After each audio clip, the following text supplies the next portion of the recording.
Que Corinne qui nous appelle du Val d'Oise. RMC, les grandes gueules. Appelez au 32-16. Corinne, bonjour.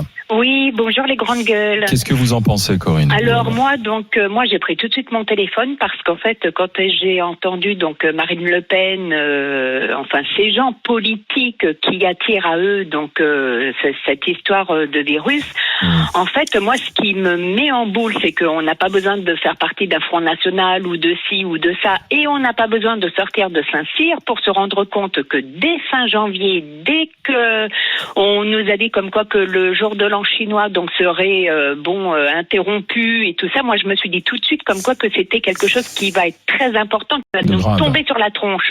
Et en fait moi dès fin janvier j'avais déjà marqué un commentaire sur les réseaux justement pour Madame Buzyn, parce que je la voyais toujours avec son sourire, tout va bien, je vais bien. Et en fait moi dès le départ j'ai dit comme quoi que s'il y a une pandémie, est-ce que vous allez tous les prendre chez vous, parce que franchement faut pas sortir de Saint-Cyr pour faire leur truc politique. On a nous aussi la tête sur les épaules, et la preuve c'est que maintenant la pandémie elle est partout dans le monde entier. Vous vous êtes inquiété très rapidement, c'est ce que vous nous dites, Corinne, mais est-ce que vous pensez qu'on est face juste à un virus exceptionnellement contagieux qui est venu de ces marchés, ou que ça a été tripatouillé quelque part, Corinne? Alors moi je ne pense ni au complot ni au virus échappé par hasard. Moi je pense carrément comme quoi que ça peut être une guerre bactériologique, parce que justement, soi-disant qu'on est trop nombreux sur Terre.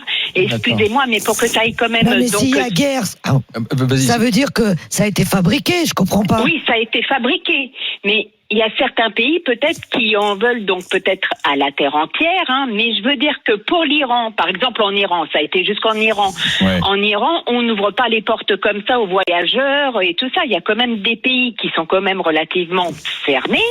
Et comment que ça se fait que ça atteint vraiment tous les pays? Alors en plus de ça, ils auraient pu quand même... Qui est derrière tout ça? Qui est derrière tout ça selon vous, Corinne? C'est une guerre bactériologique.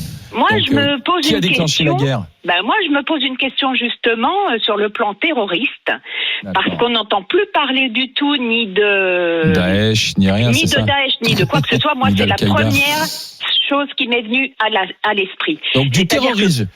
Pour vous, Corinne, du terrorisme. Vous interrogez le bioterrorisme. Le terrorisme bactériologique. Alors Corinne, restez avec nous pour écouter Jean-Noël Capferrer, qui est professeur spécialiste de l'étude de la rumeur. Bonjour Jean-Noël Capferrer. Bonjour.